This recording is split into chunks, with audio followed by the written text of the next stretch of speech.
শীতকালের একটা সন্ধ্যা যদি এরকম এক বাটি গরম গরম স্যুপের সাথে কাটানো যায় তাহলে তো বেশ ভালোই হয়, তাই না? তাই এই সুযোগ যাতে মিস না হয় সেজন্য শীতের সবজি শেষ হওয়ার আগেই বানিয়ে নিলাম এক বাটি গরম গরম ভেজিটেবল স্যুপ। এই রেসিপিটা যে কতটা হেলদি সেটা অবশ্য বলাই বাহুল্য। চলো এবার দেখে নিই কিভাবে বানালাম। প্রথমেই আমি ফুলকপি আর বাঁধাকপিটাকে ছোট ছোট পিস করে কেটে গরম জলে সামান্য পরিমাণে ভাপিয়ে নেব।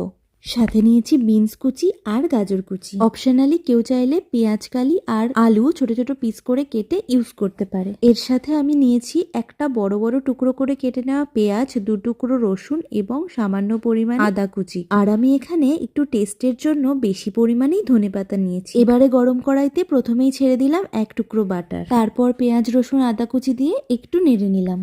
1 মিনিট মতো ভাজা হয়ে এলেই আমি এতে দিয়ে দেবো পিস করে রাখা সবজিগুলো। তবে কোনো ভেজিটেবলই আমি ওভার ফ্রাই করব না। এবার মিডিয়াম ফ্লেমে সামান্য ভাজা হয়ে গেলেই এতে অ্যাড করলাম ভাপিয়ে রাখা ফুলকপি আর বাঁধাকপিটাও। মশলা হিসেবে আমি শুধুমাত্র ইউজ করেছি পরিমাণ মতন লবণ এবং গোলমরিচের গুঁড়ো। এবারে হাই ফ্লেমে 10 মিনিট মতো ভাজা হয়ে এলেই আমি এতে ঢেলে দিলাম পরিমাণ মতন জল। আর কনসেপ্ট যেখানে স্যুপের সেখানে স্বাভাবিকভাবেই জলের পরিমাণটা তো একটু বেশি রাখতে হবে। এবারে ঢাকা দিয়ে হাই ফ্লেমে মোটামুটি আরো 10 মিনিট মতো বয়েল করে নেব। সবজি বয়েল হয়ে এলেই আমি ওপর থেকে ছড়িয়ে দিলাম ধনেপাতা কুচি। এবারে স্যুপটা ঘন করার জন্য একদম সামান্য পরিমাণে আমি অ্যারারুট ইউজ করেছি।